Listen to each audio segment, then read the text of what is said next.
In a season of giving, the Florida Gators have so much to be thankful for as we head into the final week of the regular season. The Florida Gators coming off two consecutive wins against ranked opponents as an unranked team for the first time in 21 years, and they face a Florida State team who has historically maybe the worst in their modern history. Can the Gators continue to be thankful for what is ahead of them after this Saturday? We will find out. Welcome into another episode of the In All Kinds Weather Forecast. I am your host, Chris James, here in the heart of Gator Nation, a Gator Nation giving thanks for the progress that the program has made in this newfound renaissance. And we've got yet another jam-packed show for you today. We've got recruiting. We've got not one, not two, not three, but four recruits that have now flipped and committed to the Florida Gators this week. We will, of course, preview the Florida State game in Tallahassee. And as always, our new tradition here on the show, we will read some fan reactions and comments to it all. But before we dive into the show today, I've got a quick favor to ask. If you are enjoying the content, make sure that you hit that subscribe button so you never miss a single episode of All Kinds of Weather Forecast. And hey, don't forget to hit that like button down below. If you are thankful for everything that the Gators have done for you this season, your support means everything to us, and it helps get this content out to Gator Nation. And we'd love to hear from you. Drop a comment down below. Give us your prediction for the Gators rivalry game against the Noles this Saturday. Will the Gators blow out the Seminoles? Let us know down below. Give us a score prediction, and we might even read the closest score in the next show.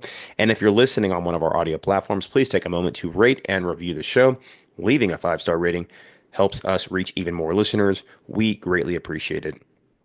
Gator Nation. And of course, the In All Kinds of Weather Forecast is proudly sponsored by 401k Generation, the wealth management company that helps you invest today for your future tomorrow. Their team of advisors is committed to providing guidance and education for your 401k plan and its participants. And they also offer a range of enrollment solutions tailored to meet the unique needs of your company's 401k plan. Whether it's saving for your child's college, investment advice, or even your retirement, 401k Generation's team of advisors makes getting to know you their top priority. Their advisors will tailor a path to assist you in navigating life's financial milestones and reaching your financial goals. 401k Generation, building stronger futures, one generation at a time. For more information, contact them at 866-998-5879 or visit their website at 401kgeneration.com. And the In All Kinds of Weather Forecast is proudly partnered with Heads and Tails, the official apparel partner of our great show. Very thankful for their partnership this year, and make sure to use the code IAKOW30 for 30% off in store or online at theheadsandtails.com to show that thanks. We're in the reversible swamp hat. Had my game fit at the Ole Miss game, dressed in head to toe from Heads and Tails as well. And you too can do the same. If you're heading up to Tallahassee, make sure to gear up before you go. Or if you've got that holiday shopping ahead of you, make sure to take care of it online at theheadsandtails.com or in store using the code IAKW30 for 30% off. All right, Gator Nation. Well, we are going to lead the show off tonight with some breaking news today as 4-star running back Byron Charles flipped from Florida State and committed to the Florida Gators. He had been committed to FSU since September 21st of this season. Byron Lewis hails from Plantation, Florida, an American Heritage High School, and he will now be a Gator. If the Gators do pull off the big win this Saturday, it will be insult to injury because this is yet another flip from the Noles to the Gators. Daniel Pierre-Louis also flipped earlier in the week or last week to the Gators, and now we have Byron Lewis. I mean, incredible momentum that Florida now has on the trail. Lewis was their 19th commitment, giving Florida now a consensus top 20 class between On3 and 247 Sports. And Lewis is ranked the number 16th running back in the country according to the On3 industry rankings. He had unofficially visited Gainesville for the Florida FSU game. He returned for an official visit against Ole Miss this past Saturday and witnessed both amazing games. And that was enough to push the 5'10", 205-pound running back over the finish line to join the recruiting class with Billy Napier and two other talented running backs already in the class in Waltz Clark here in Tampa and Chad Gasper out of Texas. Now, why Florida is taking three running backs? Well, Cam Carroll and Montrell Johnson will be leaving the program. And Florida does like to have a stable of running backs in their arsenal. Now, obviously, we have Jaden Ball, we have Jacoby Jackson for one more year, and we have Katie Daniels, who will likely be taking a red shirt this season. So that'll give Florida five running backs where they've traditionally have carried that amount during the Billy Napier regime. So this is a great get for Florida. It continues to be that avalanche momentum like we've talked about, and it's a win over a rival who's reeling right now. We're taking advantage of some really talented players that they have in their recruitment class and of the historically terrible season Florida State has had. We're taking advantage of it. We flipped Tremel Jones as well. That was another name I forgot to mention. Flipped Daniel Pierre Louis. And now we've got Byron Lewis, the third commit to flip to Florida. And hopefully not the last, as I know a lot of Gator fans are looking for that potential flip of five-star interior offensive lineman, Solomon Thomas, who visited Florida this past week as well and is also looking at LSU. So it's looking like a Florida LSU battle for the flip if it does happen from Florida State. It's hard to imagine Thomas would stick in that class, but this is recruiting, this is the NIL, and everything is unpredictable. But we certainly are excited to welcome Lewis to the class.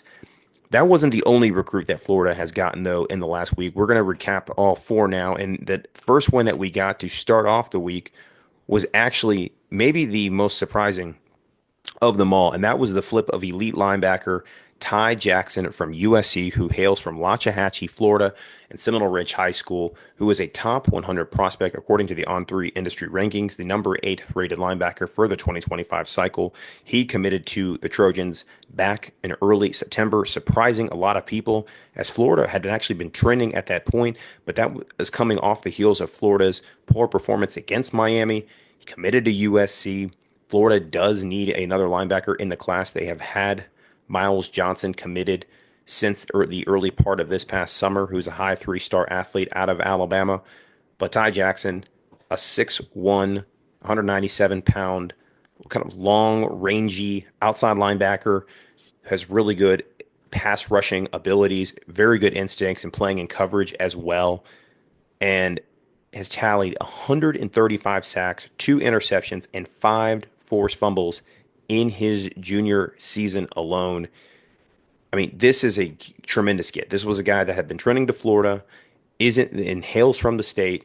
This is a homegrown talent that we needed to keep home, and there was no excuse for him to go all the way across the country to play his college ball in the state of California, especially as USC is struggling on the field as well. There's a lot of unknowns about the future of Lincoln Riley. Ty Jackson now fits the bill and comes to Florida to join the linebacker class and joins a talented linebacker room in Aaron Childs and Miles Graham, Pup Howard, all these guys returning to Florida next season. Shamar James will either go to the NFL after this season or the following season in 2025. But this builds depth for the future. And certainly Jackson has the ability to play in coverage, but also rush the passer. So a huge get, an unexpected get after just visiting Florida one time. Florida gets the deal done. The next commit to flip to Florida was Jahari Medlock from Cincinnati. Jahari Medlock hails from Atlanta, Georgia. And this was a commitment that I think a lot of people had been expecting. He had visited Florida a couple of times, visited Florida again for the Ole Miss victory. And a lot of flips and predictions from both On3 and 247 began to come in. Medlock made it official, committing to Florida. And Florida was really only competing, I think, with Georgia Tech for the three-star tackle out of Atlanta.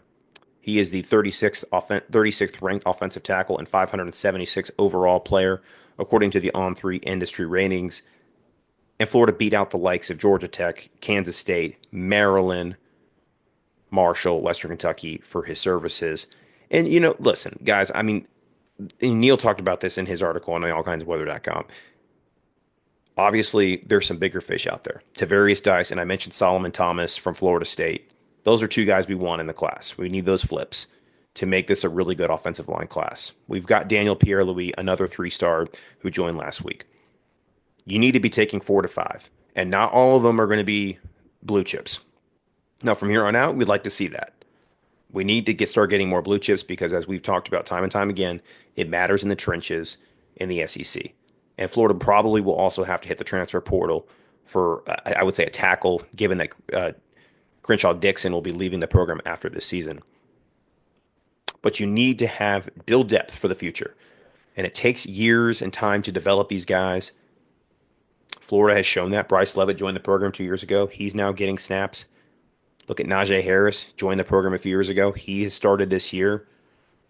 Jake Slaughter was a guy that was a 3-star prospect that nobody really wanted. He flipped from FSU back in the day. He's the highest, he's the fifth highest graded PFF center in all of college football. Will probably get drafted into the NFL. So, offensive line is a very difficult position to evaluate in the high school recruiting ranks. But certainly at 6'6", 284 pounds, Medlock has a frame that we could build into, put on some muscle mass, and figures to probably play tackle at the next level. Then the Gators, after Medlock, were able to flip Moise Tonkara from Arizona. Tonkara hails from League City, Texas, at Clear Springs High School. Have been familiar, obviously, with DJ Lagway, being that he was from the state of Texas. Don't be fooled by his 3-star ranking. He is a high 3-star, fringe 4-star. I would not be surprised if he got a bump before it's all said and done of this cycle. But Tonkara is 6'4", 195 pounds.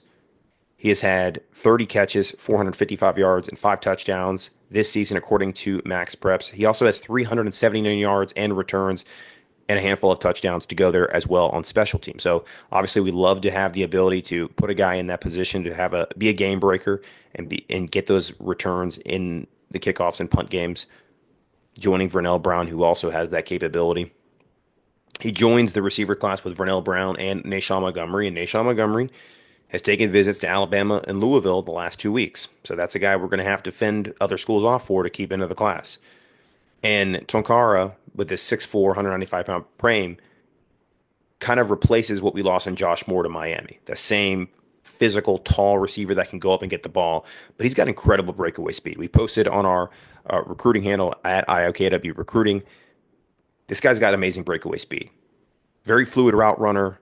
Obviously, we mentioned his return ability. This is a good get for the Gators, a guy that you can definitely have in your arsenal in the years to come. I wouldn't be surprised. He's kind of the sneaky guy that I could see maybe surprising people in this class. Obviously he's not one of the highest rated ones, but just with his sheer physical ability, his size, his speed, he's a playmaker, and I think he's going to show some things here in the SEC. There were other programs that tried to get in on him, but Florida showed interest before anybody else, and that's why he's now a Florida Gator.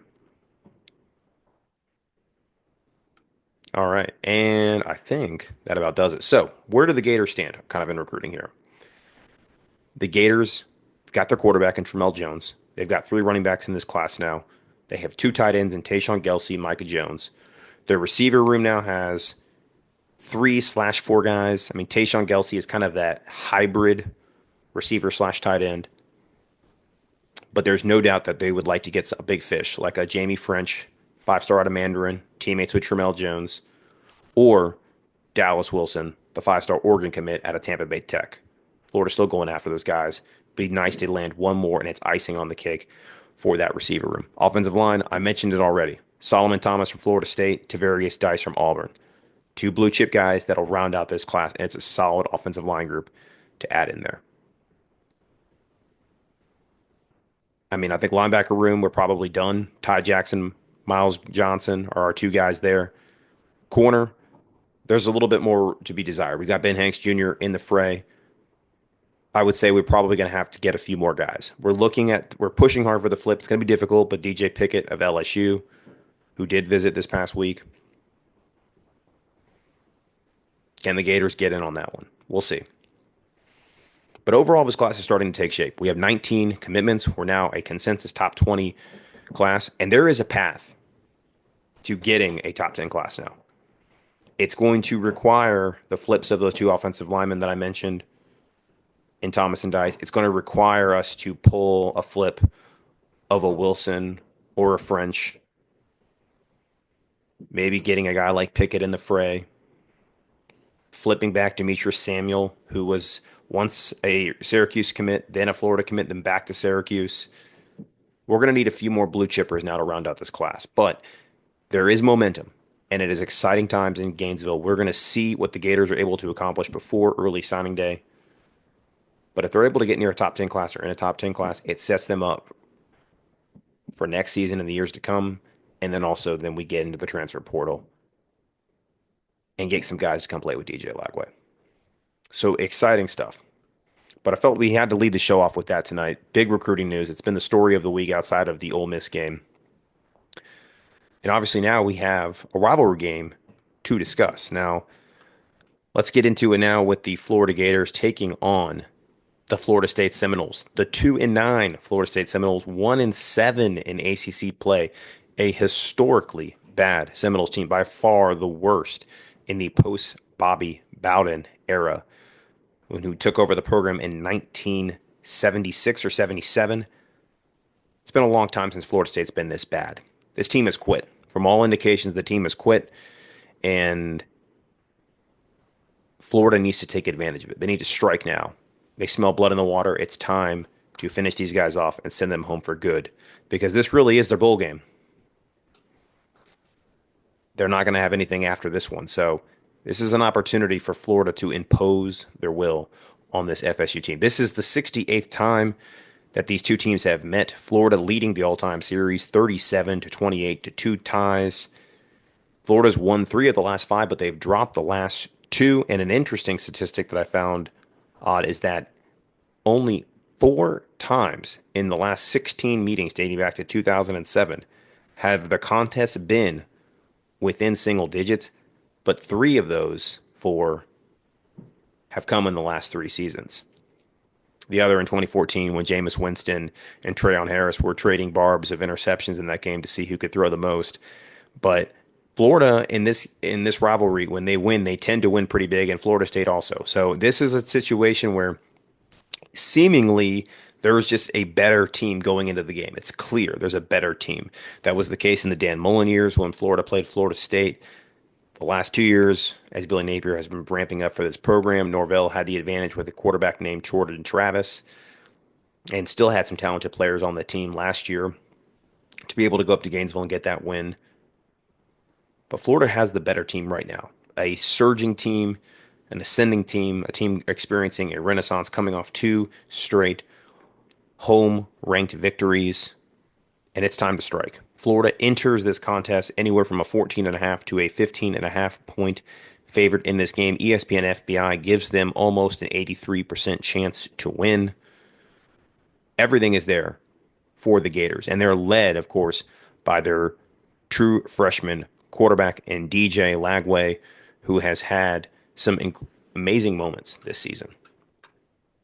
We saw them on full display once again last week against Ole Miss. Everybody saw what he was able to do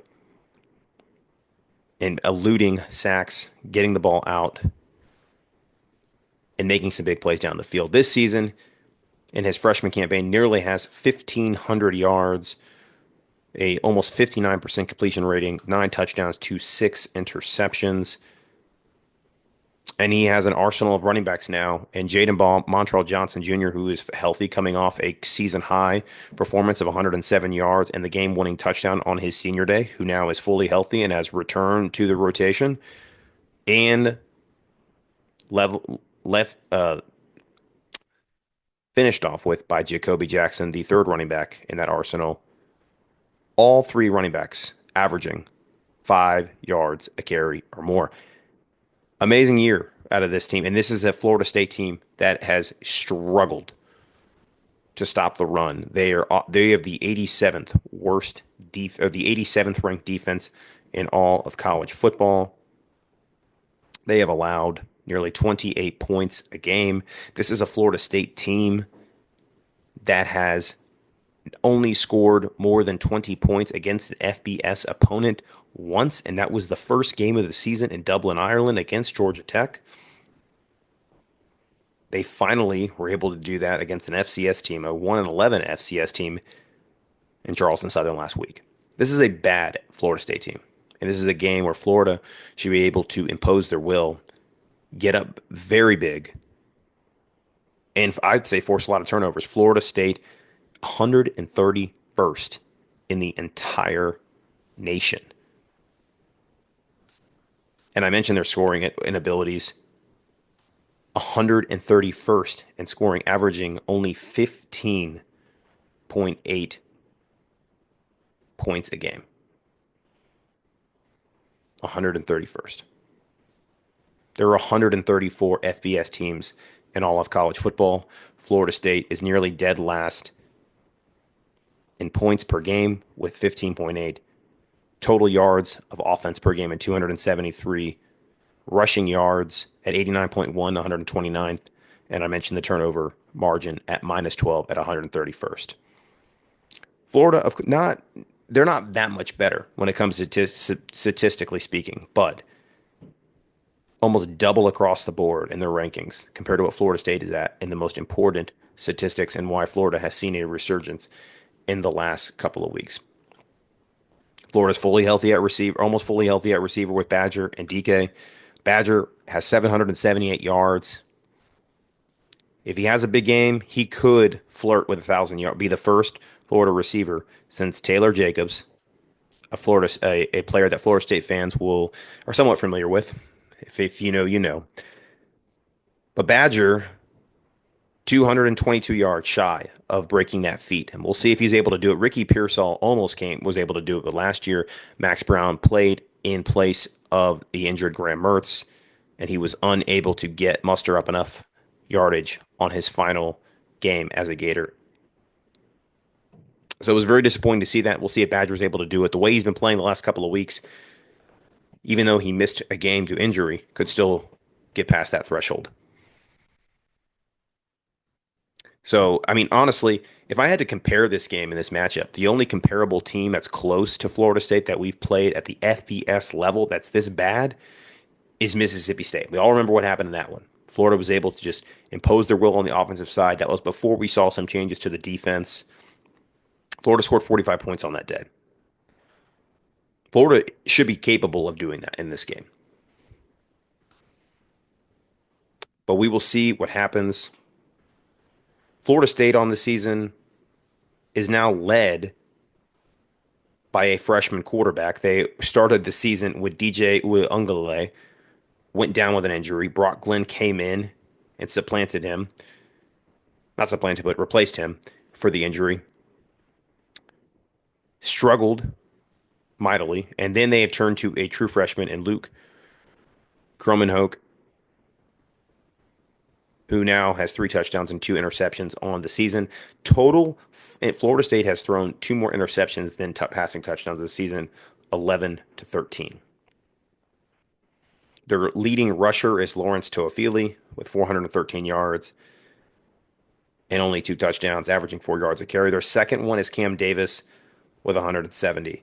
I mean, guys, this is just an abysmal rushing attack. And Florida, who has shut down some pretty good offenses the last couple of weeks, should be able to feast on these guys. Should be able to get to the quarterback and wreak havoc. Caleb Banks, and Tyreek Sapp, who 2 weeks in a row now have been putting on NFL highlight tapes just in these 2 games alone, that's going to get them drafted. I expect them to have a big day, a huge day.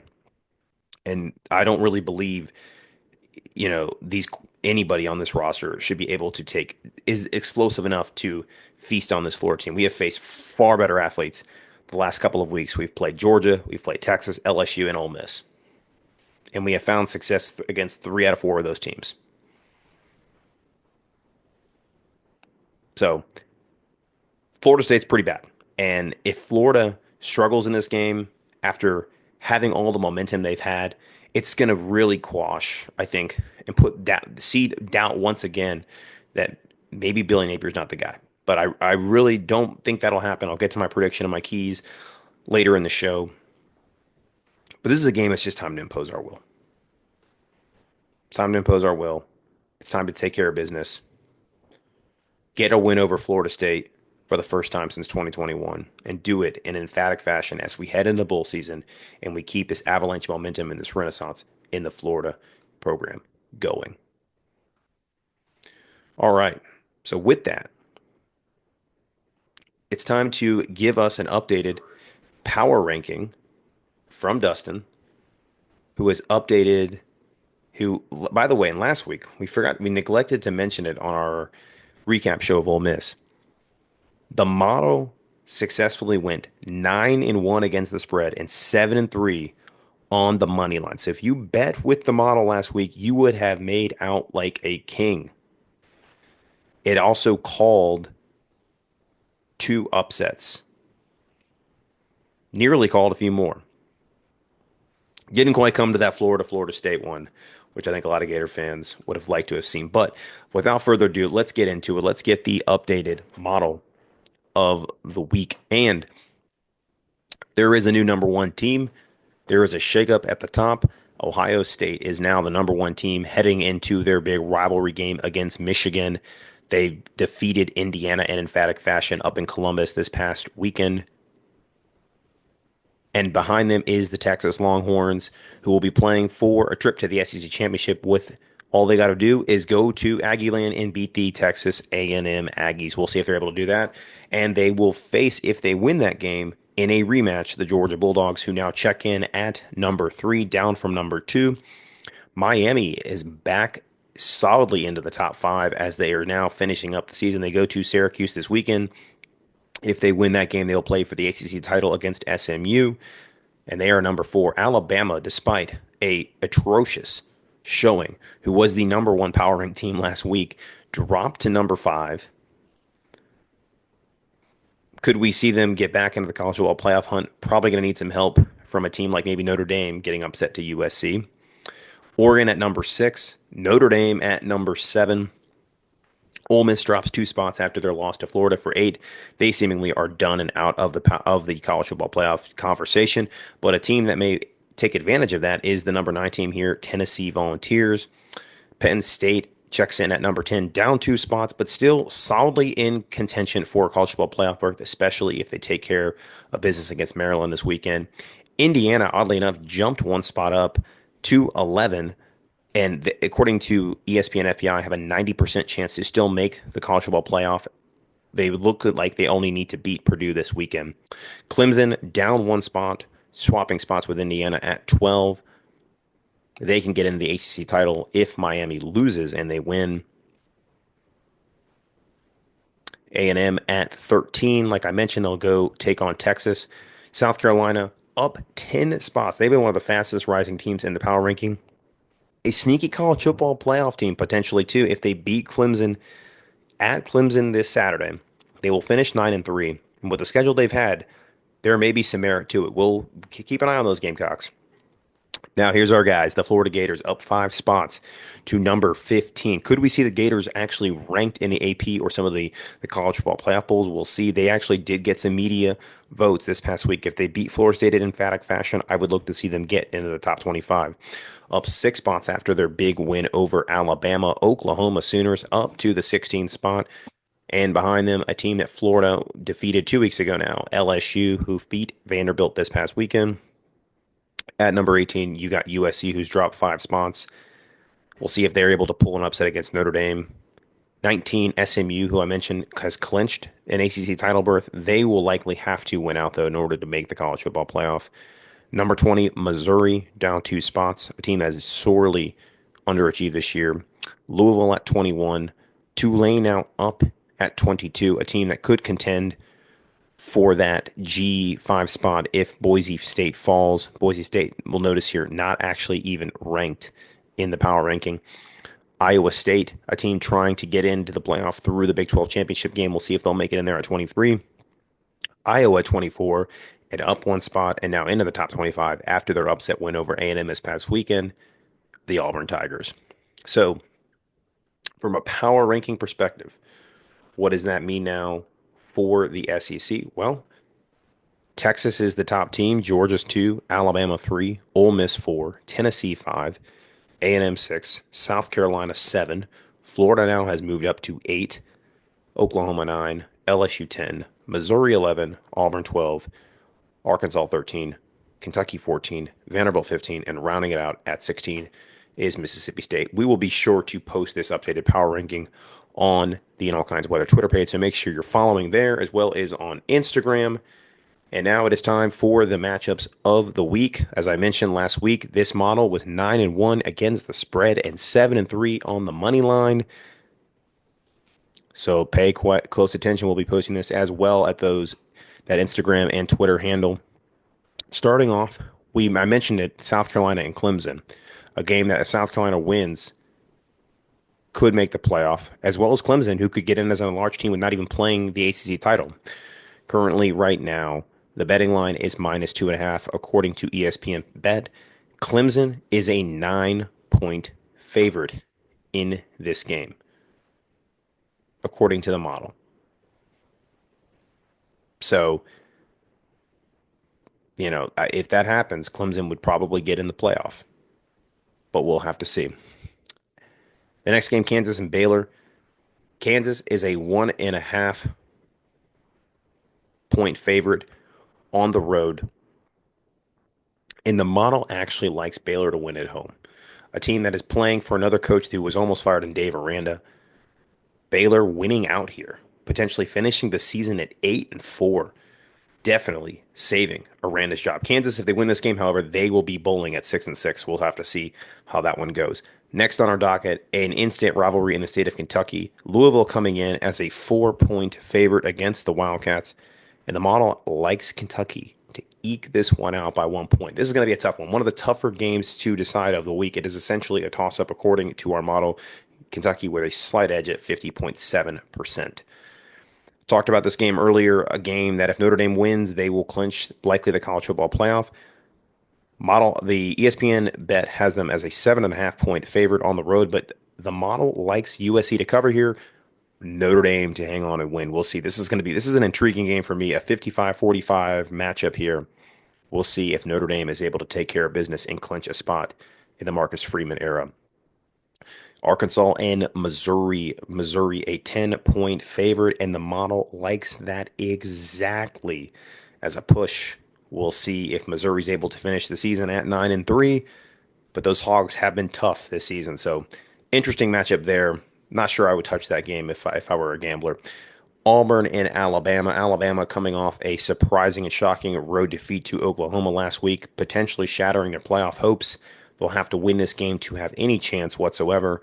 They are an 11.5-point favorite at home, and the model likes Alabama to cruise with a 16-point victory in this game. So take Bama and the points. Next game, Oklahoma and LSU. LSU is a 6-point favorite at home, coming against an Oklahoma team hot off their win against Alabama. And the model here too likes a push at 6. Gives LSU a 62% chance to win the game, so slightly higher than a push. I like LSU in this game. I think they get it done. I think Brian Kelly has seemingly got these guys locked back in. Big advantages for them all across the field here. I think I like this one and the cover. The game of the week, Texas and Texas A&M. Winner goes to Atlanta to face the Georgia Bulldogs. Texas is a 5.5-point favorite on the road. The model thinks that Texas gets it done, but does not cover. This is going to be a good game in Aggie Land. It's going to be a hyped up night crowd. We'll see if they can get it done. Obviously, home field advantage could be cooking here to throw in the model to say that A&M should cover. So it's going to be a tight one, but it has Texas winning with the A&M cover. One more game before we get to ours, Kansas State and Iowa State. Iowa State is a 2.5-point favorite, and the model likes Iowa State to get it done at home. Clones get this done, and if they get it done, likely play for a Big 12 championship and the possibility of a college football playoff berth in Ames. And now to our game. I mentioned earlier it was anywhere between 14.5 and 15.5. ESPN Bet has it as a 15.5. The model gives the Gators an 81.5% chance to win the game, and they predicting Florida to win by a score of 34-17, which would be a cover and pretty close to what I have the Gators winning in this game. I'll get to my prediction in a second, but model likes the Gators cover on the road there. Right in line with Florida State, not scoring 20 points like they have all season long. Very similar score to that North Carolina Florida State game a couple of weeks ago when it was 35-11. So Gators rising big, big time in the model. Make sure, though, when we post this on our Twitter page and our Instagram page, you're following along. Heed our warning 9-1 against the spread last week, 7-3 overall with the money line. So we will have to see. All right. Some quick comments here from our last show. Want to, we'll read a couple here because I think some of these are pretty good. But Walker Sports Lounge, a season started with frustration, is ending with hope. Couldn't say it better myself. Well, Walker, appreciate that and appreciate you tuning in to the All Kinds of Weather forecast. All right. Excuse me. RV7 says, I had anxiety the whole game. Well, I did too. I think a lot of us here in the swamp did, but we stuck it out. We got it done, and the anxiety turned into jubilation at the end. Golden Age of Sound. Have never been so proud of the team in my life. Kudos to these kids for never giving up. Perfectly fine with keeping Billy and the CEO role, but he's going to have to bring in an OC. Remains to be seen. Some people are hearing that that is on the way, but we will not know until after the offseason. So we'll have to tune in here. So make sure you're obviously subscribed and following along to hear that news as it drops. Hey Dog 2257 says, I was hoping we can keep the game close and we won the game. I have a lot of hope next year. Go Gators. As do a lot of people. Hey Dog. I mean, I think this is a situation where the momentum has shifted and a win this Saturday against Florida State will continue that momentum in the right direction. Zaire Gatorbuck says, I've scaled back my stance on Billy Napier respectfully, and I've been one of the biggest critics, but I'm genuinely happy in this circumstance to be wrong about Napier. So much props to him. Ever since the second embarrassing loss to Texas A&M, I, along with much of Gator Nation, was at 95% out on Billy. I'm now solid 70 to 75 out of 100 on Napier not being the long-term solution for our football program. But given these past couple of weeks, I don't care who you are, you have to give the coaching staff all the credit in the world with the currently injury-filled and depleted roster, and we've still managed to pull off potential program-changing upsets these past two games. Going into 2025, my mantra and mentality is simple. We'll see. As in, I'm not buying into any kind of offseason nor preseason raw hype because even though this season ending seems promising, I'm just not entirely sold just yet to where I can truly say I'm all in on Napier again. Because the body of work for the duration of an entire season truly matters and not just winning at little spurts in a season. So we'll see. But the product is on the field in 2025. As always, go Gators. Now, that is a great comment. I think it sums it up perfectly. Where myself, we'll have Neil on later in the week to talk about it, but I agree. We've seen a lot of good data points move in the right direction for Napier. He has to win this Saturday. He has to finish strong on the recruiting trail. He has to make some staff changes, lean more in that CEO role, hire a GM to manage the roster, hire an OC to call the plays. There's some things to be done, but the data points are finally correlating in the right direction. We'll see if it ultimately ends in a huge correlation up on that graph and for more wins next season where we're competing for cultural playoff. Because I said it on the show, playoff or bust in 2025 for Billy Napier. Fragrance Journey, team never quit on Billy. No, they did not. They did not. And that is a testament to the staff, a testament to those guys keeping their heads down, blocking out the noise, and persevering through it all to win some big games. So, a statement to be able to do that because a lot of people would quit, including a team up in Tallahassee who's absolutely quit at this time in the season. One final comment here. K Swiss 6978. If Billy hires an OC, I think the expectations should be 9 regular season wins.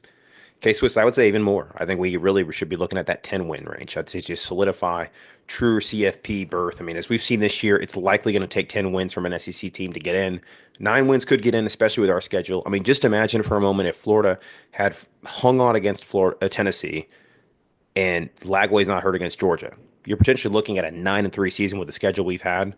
We said it before the year. 9-3 could get Florida in the playoff, and we have the same schedule next year. So 9 wins could get it done. Let's try to get 10 though. I think we can get 10. So thank you though, as always, for your fan comments. We really appreciate it, Gator Nation. Keep leaving them down below. So please hit down below those comments of your score prediction for this game, what you think is going to happen, and you know what? Closest score we'll definitely read on air, and obviously we'll always love hearing your thoughts, and we'll keep doing fan mailbag as the time goes on. All right.